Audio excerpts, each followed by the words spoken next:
I'm very happy and honored to be with you and to talk about this subject, which is about monetary policy, fighting inflation more effectively without transferring central banks' profits to banks. This is work that I've done together with Yume Ji, who is at the University College in London. So by way of introduction, let me say the following. As you know, inflation surged from 2021, end of 2021 on, and central banks started raising the interest rate abruptly to fight inflation, right, from the early 2022 on. And one characteristic of this fighting of inflation is that the central banks, and in particular the European Central Bank, does this by raising the interest rate that it pays out on bank reserves. As you know, banks hold reserves at the central bank, and they are now remunerated in the Eurozone at the rate of 4%. Since these bank reserves now have become quite massive as a result of quantitative easing, the central banks are now transferring large amounts of money to commercial banks. Let me say just a few words about why these bank reserves are now so important. As I just told you, is the result of past quantitative easing from 2015 on. The European Central Bank, but also other central banks, started buying large amounts of government bonds from financial institutions and banks. And as a result, banks that were selling these bonds to the central bank then obtained a deposit at the central bank. And these are called also bank reserves. And since these quantitative easing operations have been very big, it means that banks have accumulated large amounts of bank reserves. Here I show you the table, which is a table with the latest data of January 2024. You can see that the bank reserves in the Eurozone amount now to 3.5 trillion euro. Note that these bank reserves are not held at the ECB itself, but at the national banks of the Euro systems. For example, the banks in Spain hold their bank reserves at the Bank of Spain, and in France is at the Banque de France, and the like, okay? But everywhere the same rule now, since the ECB has raised the interest rate, the policy rate at 4%, it means that banks now are remunerated at 4% on these 3.5 trillion reserves. This means that the central banks are now transferring an amount of 140 billion on a yearly basis to the banks, which for the Eurozone amounts to more than 1% of GDP. I've also given the numbers of the Federal Reserve and the Bank of England. So these are really very large amounts of money, right? To give you some perspectives, the total yearly spending of the EU is 165 billion euro. And banks now obtain almost as much without any condition and without any prior political discussion.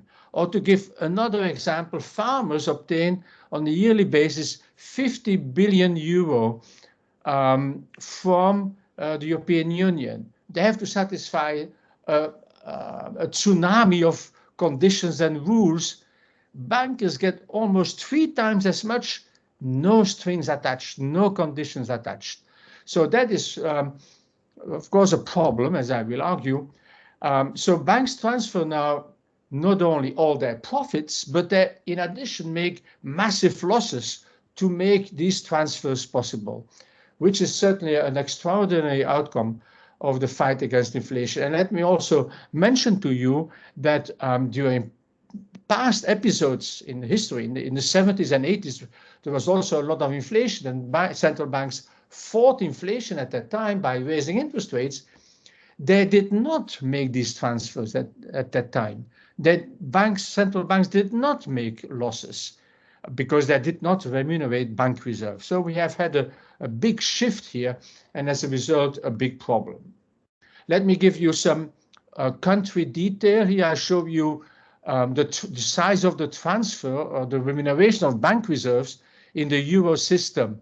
And you can see there's quite a difference here. For Spain, you can see it's now on an annual basis 9 billion euro, right? But Germany is the biggest, 49 billion euro transfers from the Bundesbank to the German banking system. Wide variation within the system, but on the whole, massive amounts of transfers. So where does it come from? Let me just show you a little figure here, which is the demand and supply of bank reserves. I hope I can make this clear to you. It shouldn't be too difficult. Anybody who understands demand and supply, I guess, can follow me. So here I show you the market for bank reserves, demand and supply of bank reserves. On the vertical axis, you have the interest rate in the market, the money market rate. It's also, you can also call it the interest rate in the interbank market. As you know, this is the market where banks lend to each other and borrow from each other, right? We call that the interbank market or also the money market. And the interest rate that prevails in that market is on the vertical axis, and on the horizontal axis you find demand and supply.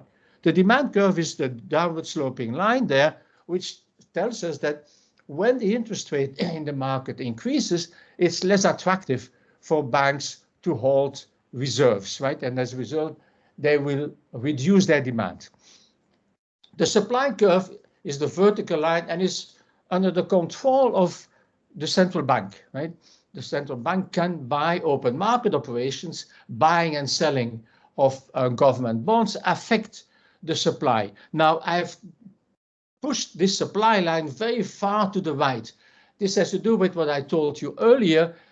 In the past, since 2015, the central banks of the euro system have bought large amounts of government bonds from the banks, and in exchange they have credited the deposits of these banks, and as a result their bank reserves have increased. In the past, before 2015, the supply curve intersected the demand curve in the downward sloping line component, right?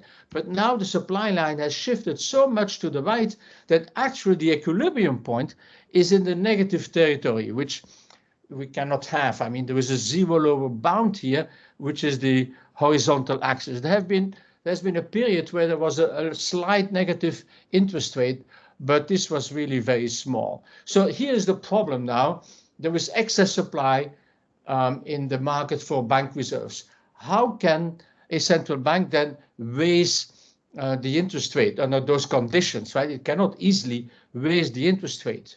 The only way it can do it is by remunerating the bank reserves. And here I show you that in the next graph. So the green line is now the rate of remuneration that is applied to these deposits, to these bank reserves, right? In the previous graph, I was really assuming that the rate of remuneration, if I go back to the previous line, I really assume that the rate of remuneration on these bank reserves is zero, right? But now, in order to raise the interest rate in the market, the central bank is, is forced to apply a rate of remuneration on these deposits. It's called the deposit rate. That's the green line, right?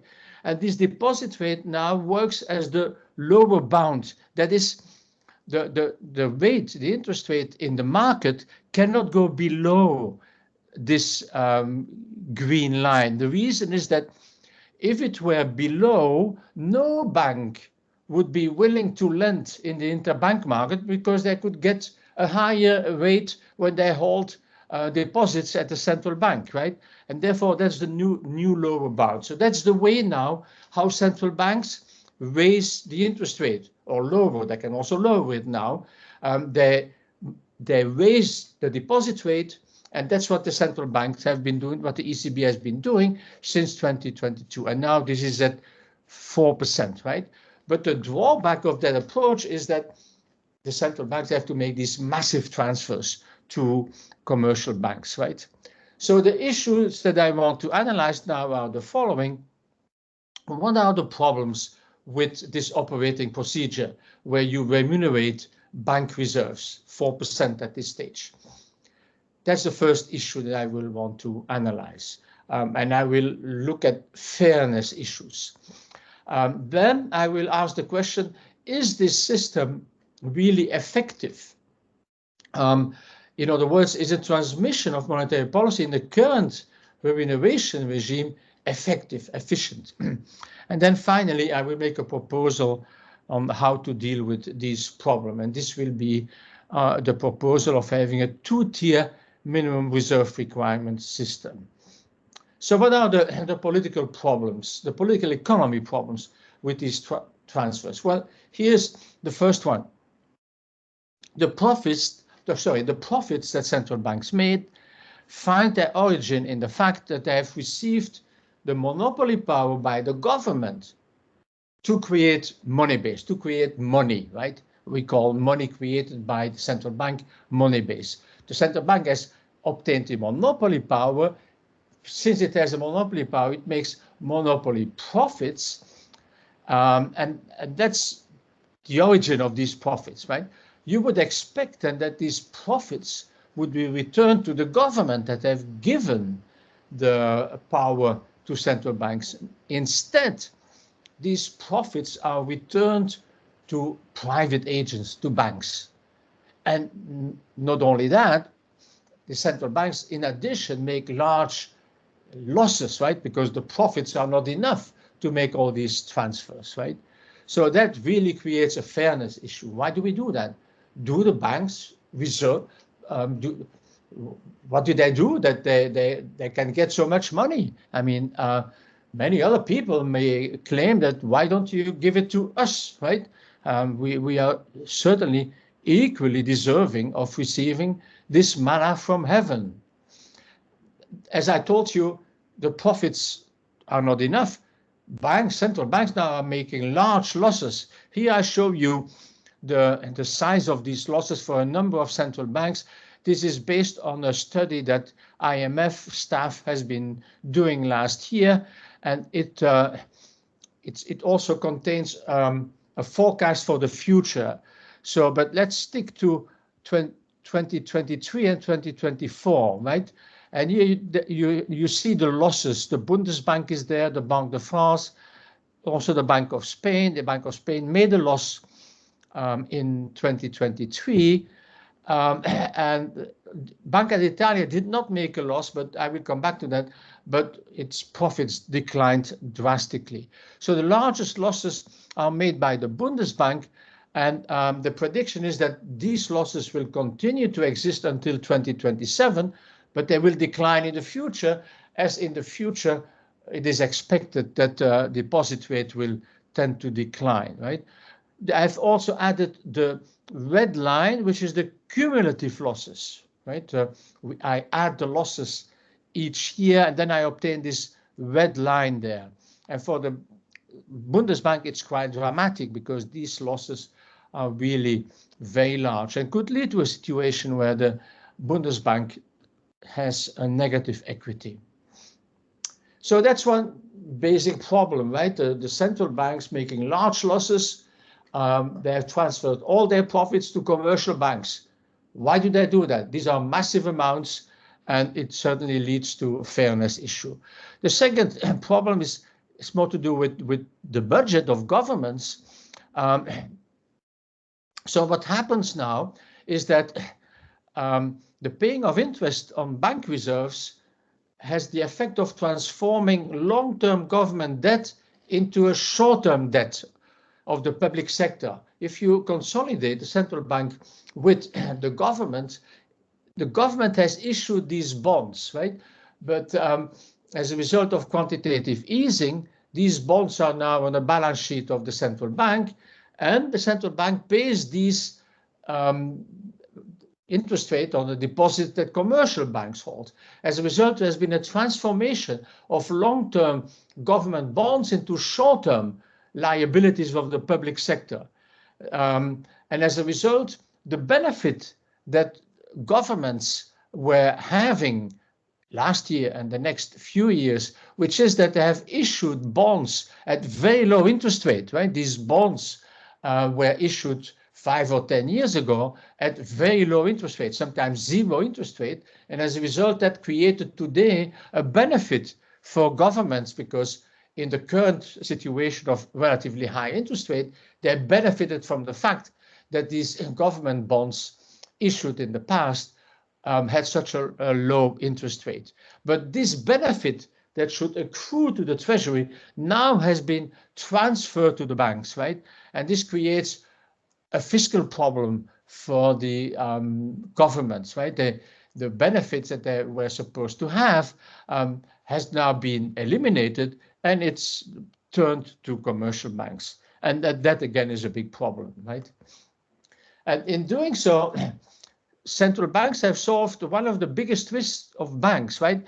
Banks borrow short and lend long, right? By that we mean the liabilities are typically short-term, right? There are demand deposits, short-term savings account, short-term time deposits, while the asset side is very long-term. And as a result, when the interest rate increases, that's bad news for the banks in general, because the interest rate on their liabilities increases faster than the interest rate on the asset side, on their loan portfolio.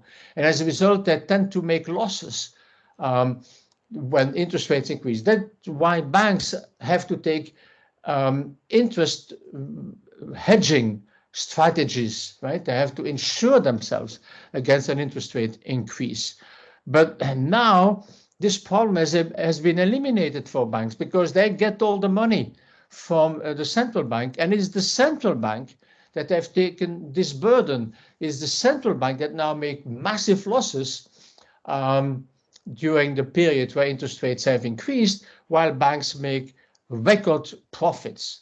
Last year, 2023, banks in the Eurozone, but also elsewhere, but especially in the Eurozone, have made record profits, never made so much profit. As a result, European banks now will be transferring 120 billion euros to their shareholders. Note that this is almost the same as the 140 billion euros that is transferred from the ECB, from the central banks of the Eurozone, to the commercial banks. So what you see here is that taxpayers that should receive that money now don't. The central banks transfer this 140 billion euro to commercial banks, and commercial banks use almost the whole amount to transfer to shareholders. A really perverse system where taxpayers are really funding shareholders in the system. So that's the fairness issue. What about effectiveness, right? The ECB has been arguing, we have this system that's inevitable, we shouldn't change that because our monetary policy have to be effective in fighting inflation. But the argument that I'm going to develop is that the current system actually undermines, reduces the effectiveness of monetary policy in fighting inflation. How is that possible? Well, I refer here to the theory which is called the equity channel of bank lending. And it goes as follows. When the bank's capital equity increases, banks have an incentive to increase their lending, right? Why is that? Well, essentially two reasons. One you can call the balance sheet effect. When banks have more equity, then they are likely to be above the minimum capital ratio that they have to satisfy. And as a result, they will be willing, since they exceed the minimum capital ratio, they will have incentives to increase their lending. In addition, that's the second reason, with higher equity, banks can obtain easier funding for the bank loans that they provide, right? Again, giving incentives for banks to lend more. So when equity, the value of equity of banks increases, banks will be tempted to supply more loans. Conversely, of course, when equity declines, we have the opposite effect, right? So that's the theory, right? And here we come now to the key insight. Here the central bank, the ECB, is fighting inflation by raising the interest rate, the deposit rate, right?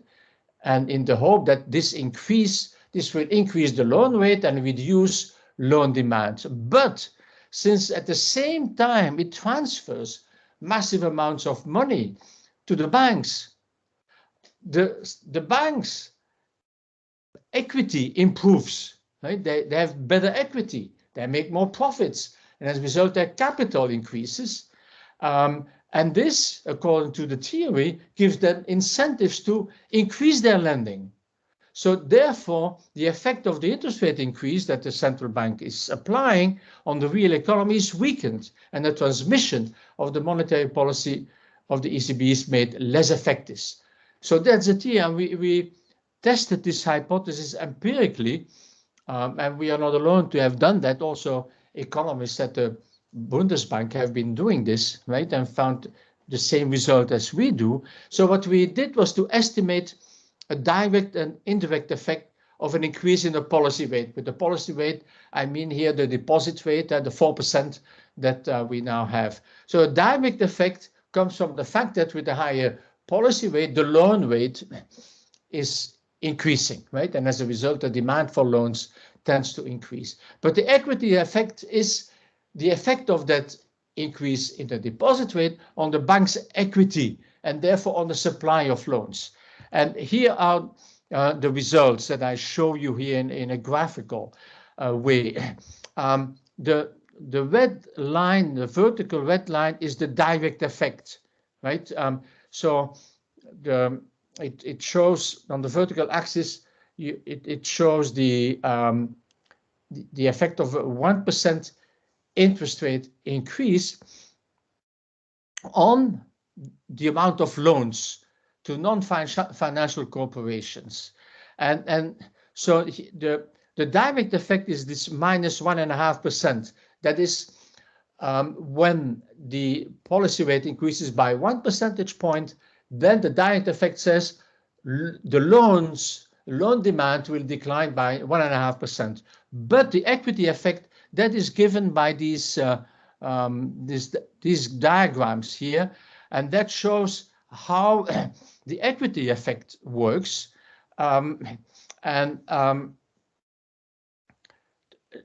Yeah, so there you can see that the effect of equity is to reduce the total effect of the increase in the deposit rate.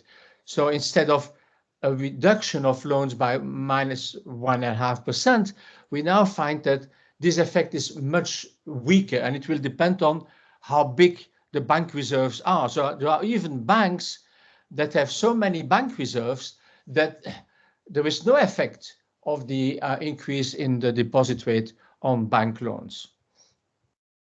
So here, to summarize this, we find that the use of this operating procedure, whereby central banks raise the deposit rate, but at the same time transfer large amounts of money to banks, is to reduce the effectiveness of monetary policy in fighting inflation.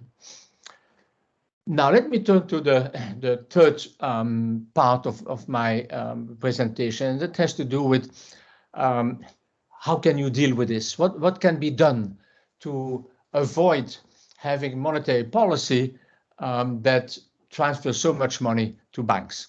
So one possibility is to do the reverse of quantitative easing, that is quantitative tightening. That is, central banks would massively sell the bonds again in the market. In the past, they have bought the bonds, thereby increasing bank reserves, but if they sell the bonds, bank reserves will decline. And I show this by the fact that the supply curve now has shifted back to the left.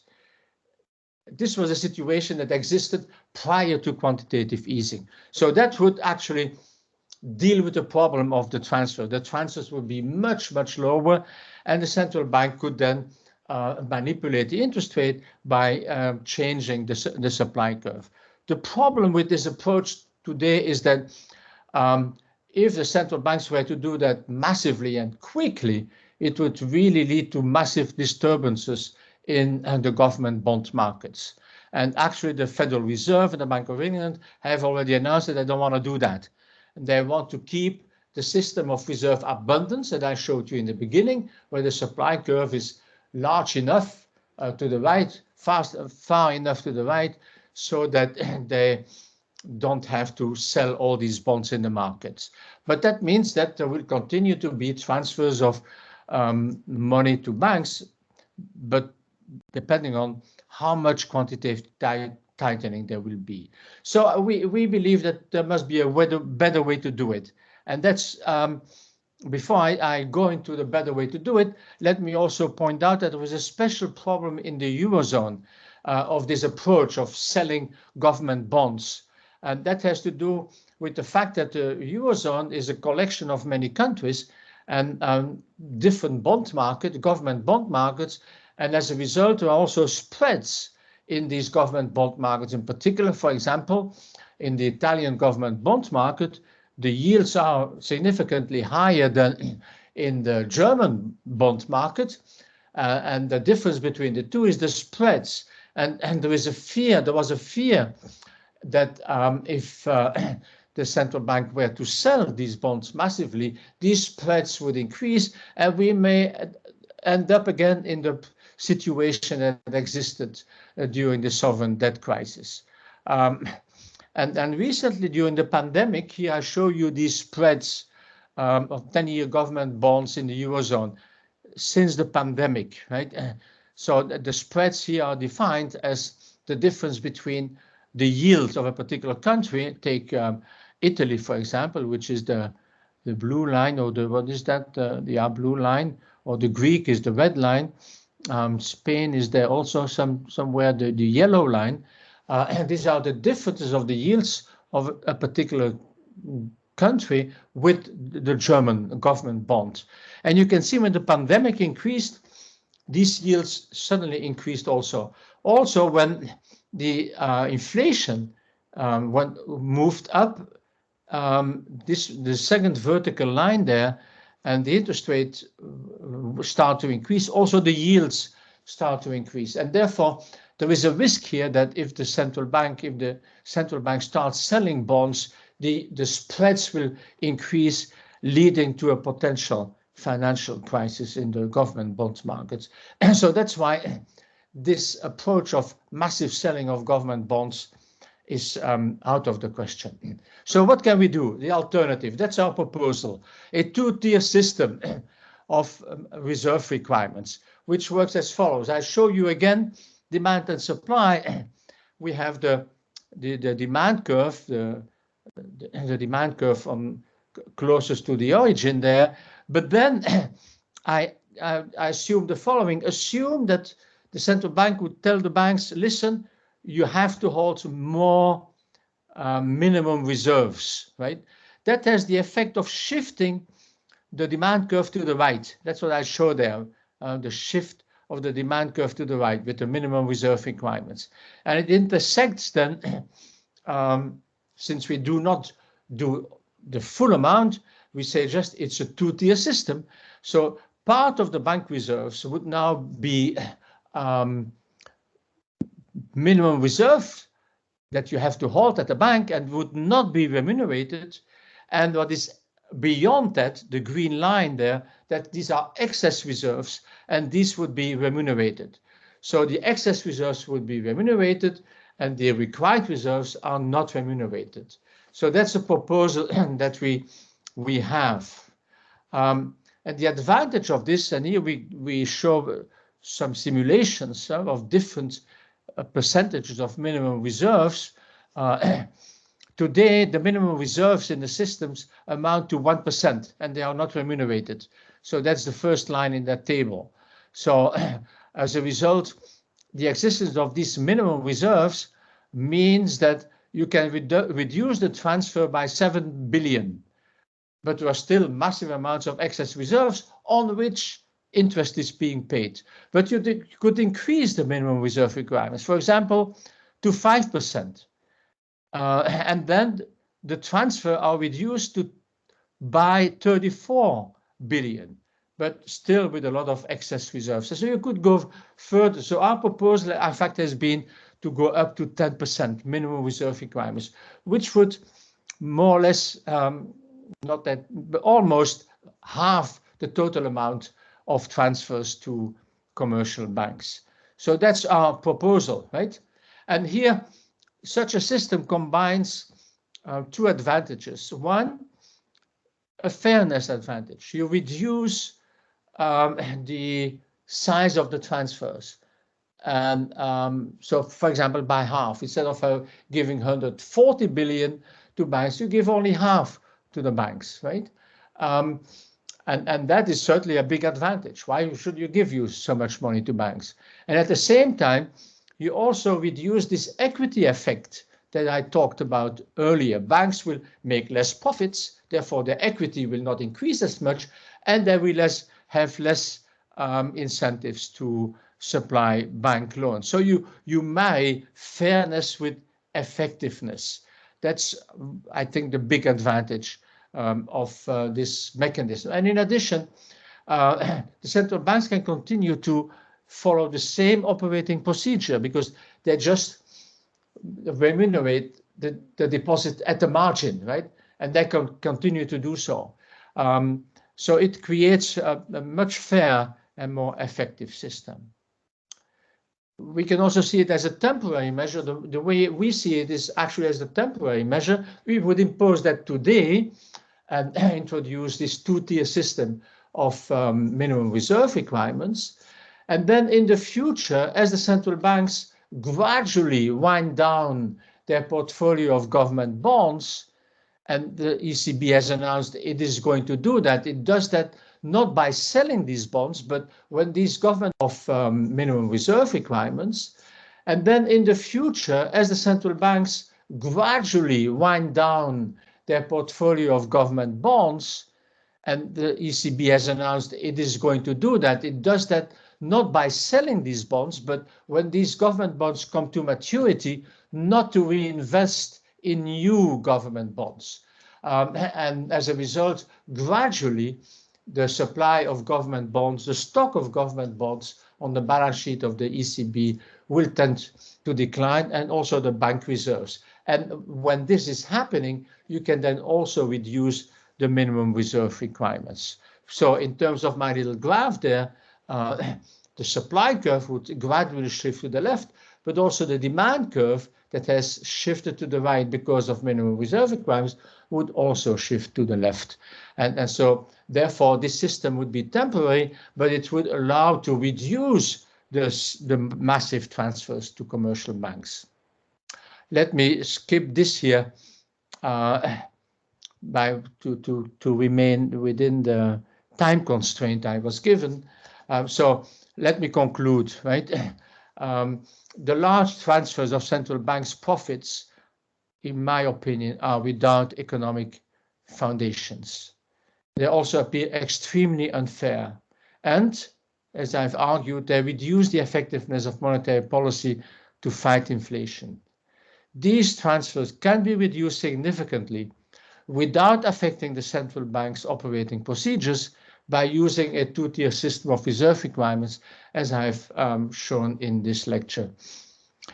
And this will also lead to a significant decline in the losses of the central banks have. I showed this is also a problem, right? Central banks make massive losses, so we'll also reduce these losses. And today, there is a window of opportunities to introduce such a system. I thank you for your attention.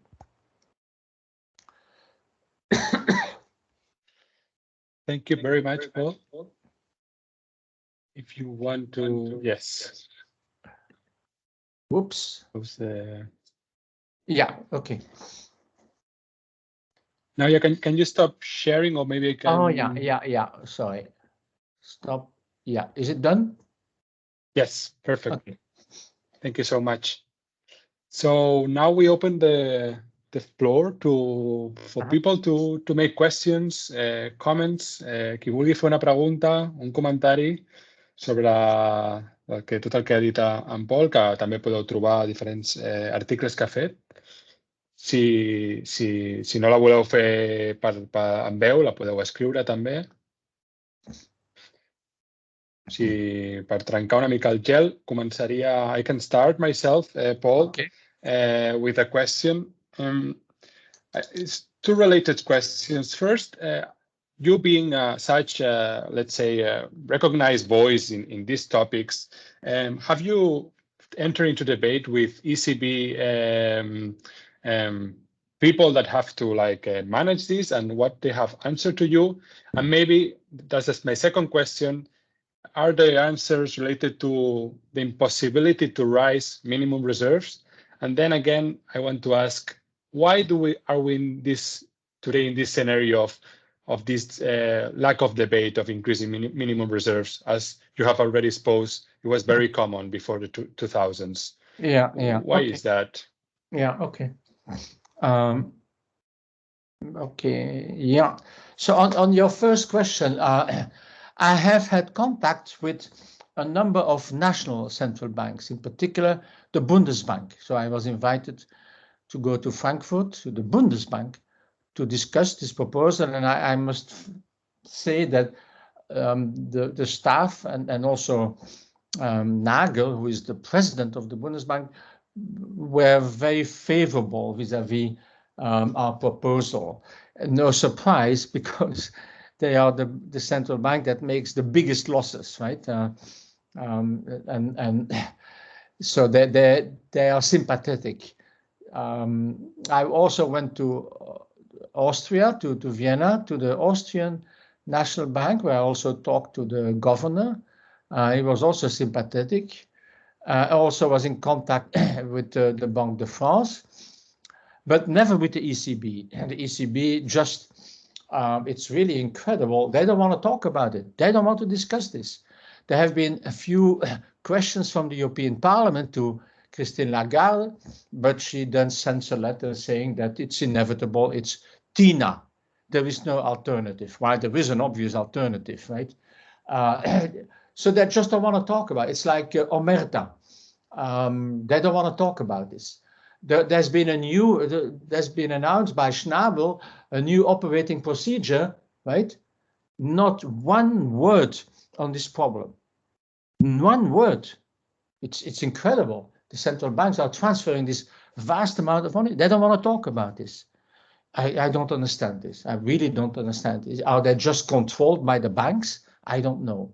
The banks, of course, are a very strong lobby, as you know, right? And they certainly influence all this. But I was surprised that the ECB is not willing to talk about this at all, while a few national central banks were willing to talk about this. But there have been, I thought that the Bundesbank would be strong and would impose its will, because actually when I talked to Nagel, he was really favorably inclined to increase the interest rate to the minimum reserve requirements.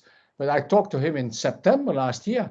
Up to now, nothing has happened. So I'm just baffled. I don't understand why that is. Also, the media don't give a damn. I mean, very few newspapers or media talk about this, right? It's amazing. They talk about the most trivial things, but the fact that we transfer so much money to banks that allows them to have record profits, right, is barely mentioned. And when it is mentioned that the banks, what is mentioned, of course, is that the banks make record profits. But the reason why they make these record profits, namely that we taxpayers make all this possible, is barely mentioned by the media. It's amazing. It's really amazing. Your second question on the lack of debate of minimum reserve requirements, yeah, you know, it's quite something. I mean, especially economists, when I come out and I talk to economists about this, then they look at me like a cow looks at the passing train, you know. What are you talking about? Minimum reserve requirements? No way. This existed in the past, but it creates distortions. And when you say to an economist, it creates distortions, that's like a capital sin. If it's unfair, then most economists can live with that, right? if it leads to massive unfairness, well, economists typically will shrug their shoulders, but don't do something that will lead to inefficiency, right? But yeah, this is a change in paradigm. In the past, we used that as an instrument of economic policy, as an instrument to maintain more stability in the system. And we have abandoned it in the name of efficiency. But that's an euphemism in the name of profits for the banks. That's what it means, right? Efficiency means profits of the banks.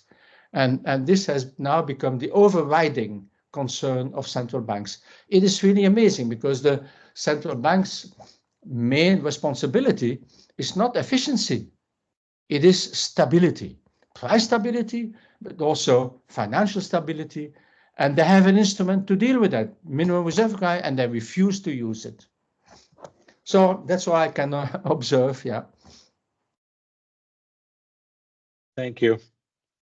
Any more questions?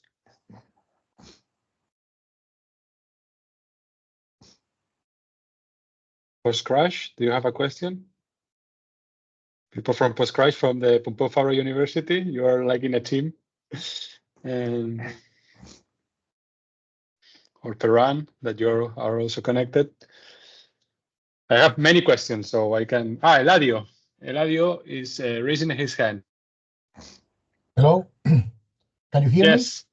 Yes. Well, hello, Professor de Grauwe. Thank you very much for your presentation, which is has been very clear and about a very relevant topic. And my question is the following one. Probably the answer to my question is in the last slides that you skipped before the conclusion. But my question is the following one. You suggest that to avoid paying taxpayer money to banks, the reserve coefficient should be raised. But the problem is that some banks have more reserves in relation to deposits than other banks. So probably raising the reserve coefficient to the level which corresponds to the banks with lower ratio between reserves and deposits would be enough.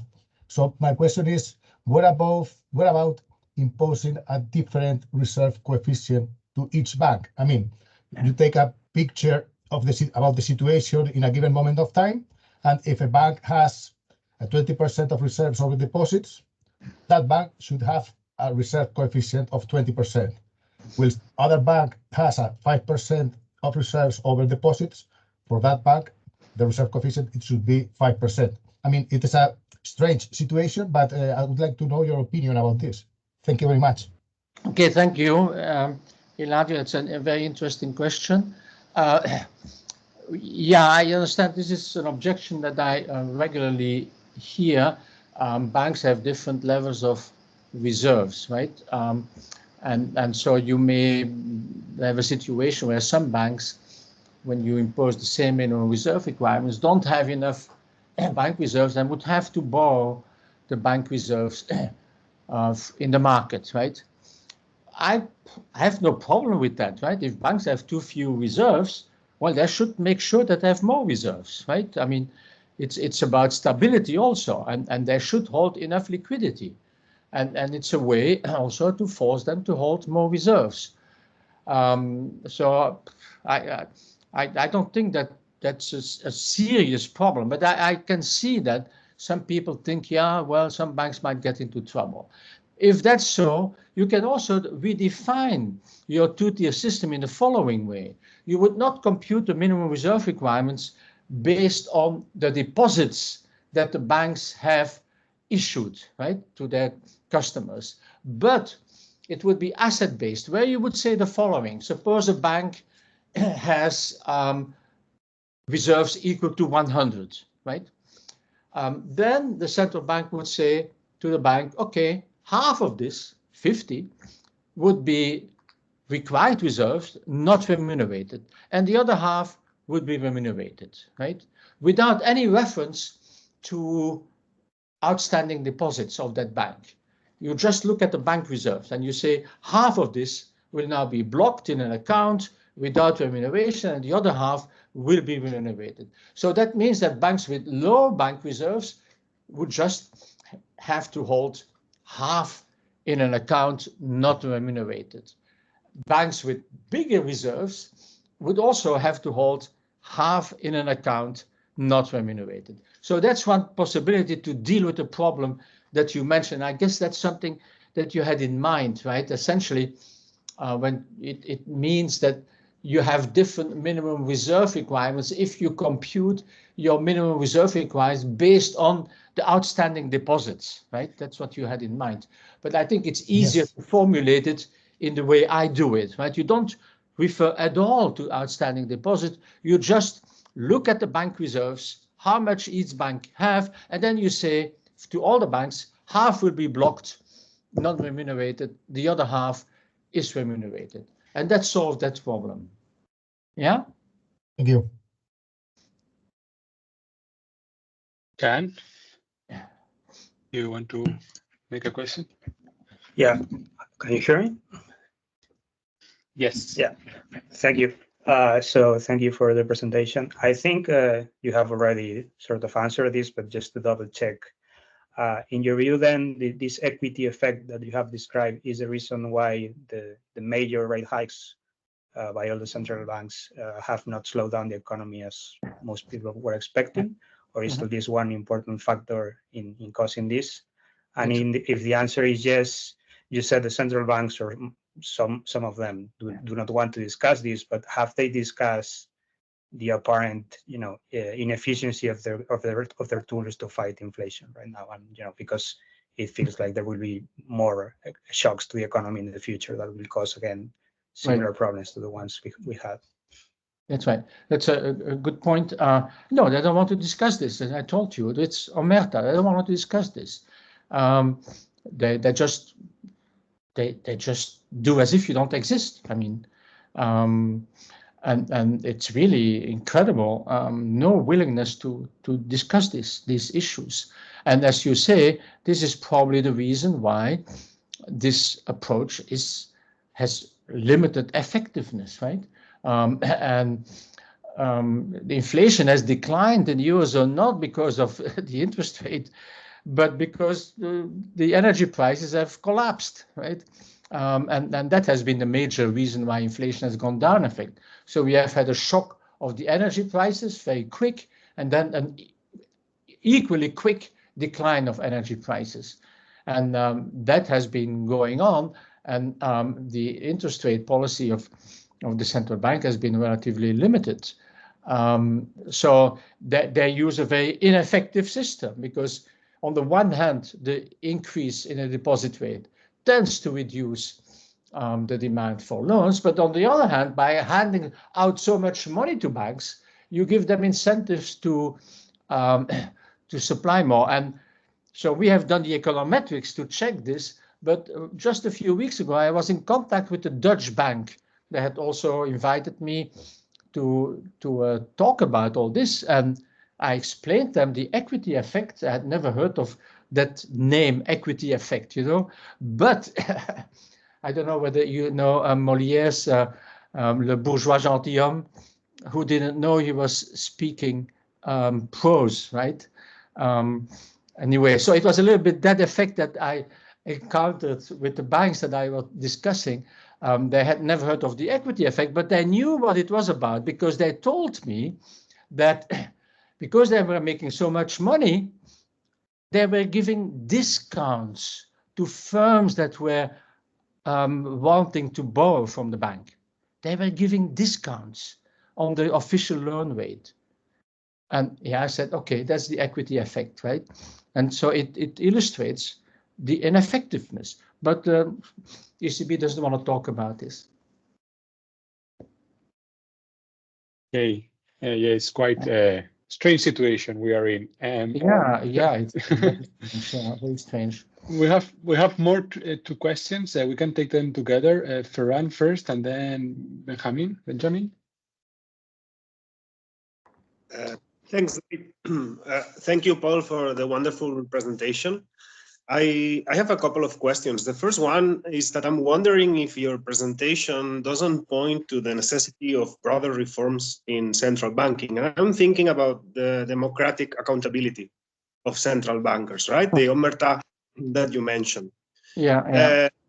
Can you say something about like reforms making it compulsory for central bankers to have to discuss in parliaments the policies or the alternative policies that they could implement? And the second question, in Spain, and I think it's the same in other European countries, there is a windfall tax for the bank profits. And I take from your presentation that perhaps one possibility is that this windfall tax that has been very criticized is actually recovering some of the effectiveness of monetary policy, right? So it's only that it's transferring money in a more redistributive way, it's also that it's making monetary policy more useful than without the tax. Yeah. Yeah, I wonder if you have any thoughts on that. Yeah. And sorry, last third question. What do you think about this supposed like political independence of central banks? Right? Is it justified? I mean, it's related to the first question. Thank you. Yeah. Okay. Thanks. That's very thoughtful comments and questions. Paul, let's grab, if you don't mind, let's grab the last one so we can close it up with your last intervention, because we are already over the limit. So we take Benjamin one, and then you can answer to Ferran as well, and Benjamin. Yeah. Okay. Is that okay? That's fine. Okay, Benjamin. Perfect.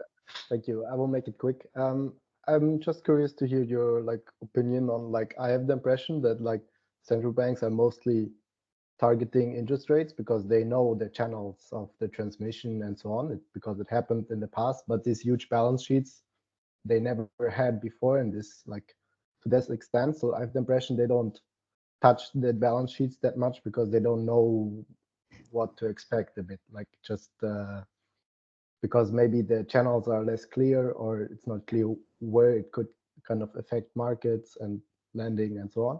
So I'm just curious to hear your opinion. Okay, good.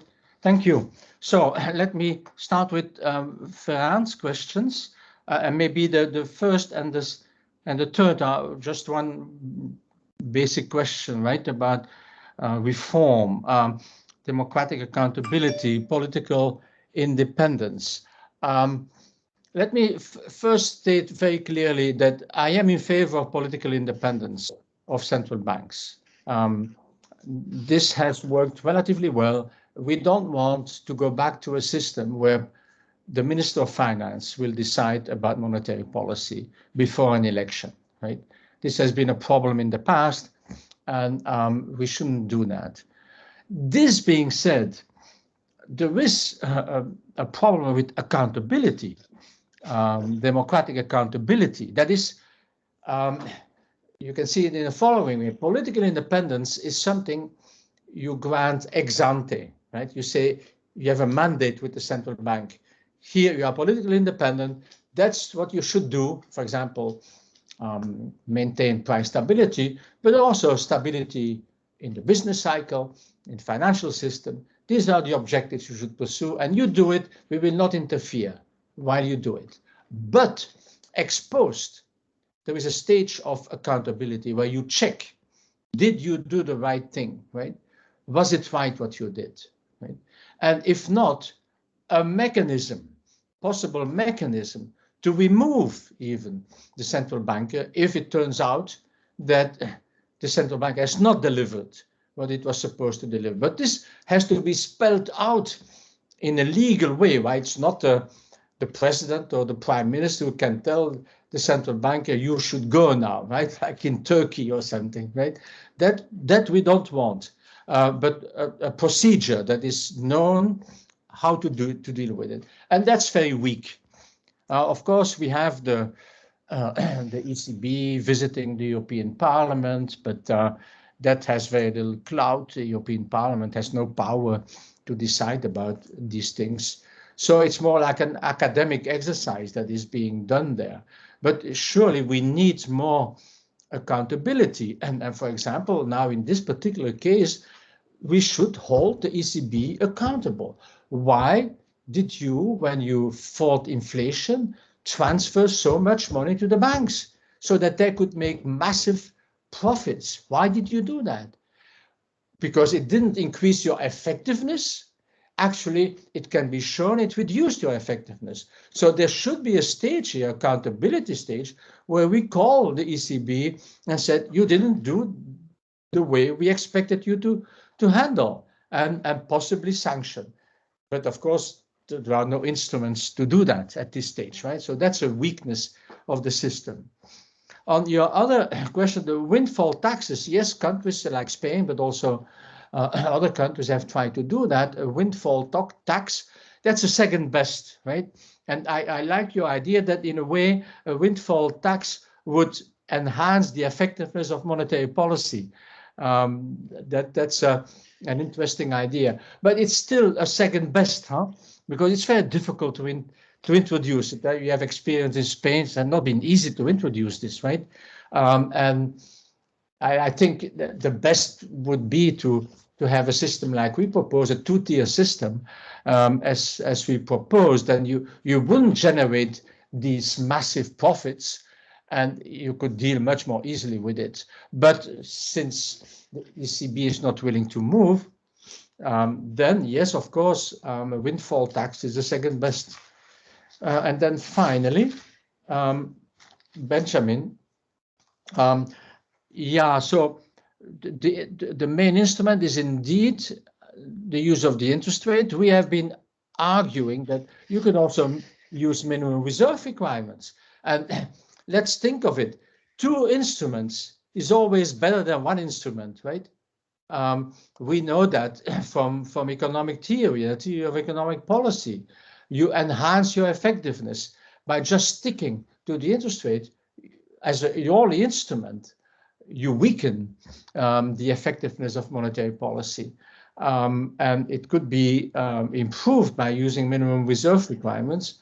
And of course, the balance sheet, it's not easy to manipulate the balance sheet, as I've argued. Of course, the idea is that the balance sheet of these central banks will tend to shrink over time, but this will be a relatively slow process, right? It will take 5 to 10 years before the balance sheets return more or less to the position they had before quantitative easing. Okay, that's it. Thank you very much, Paul. It was a very clear presentation, and you can access all latest publications of Paul and in our website as well, next to in the place where we will put also the recording of this session if you want to recover some of the concepts and ideas. Keep tuned for next webinars on Espai de Conversa. Res, que gràcies a tothom i que estem en contacte. Okay, thank you very much. Okay. Bye-bye. Bye-bye. Thank you. Bye-bye. Bye. Good luck with everything.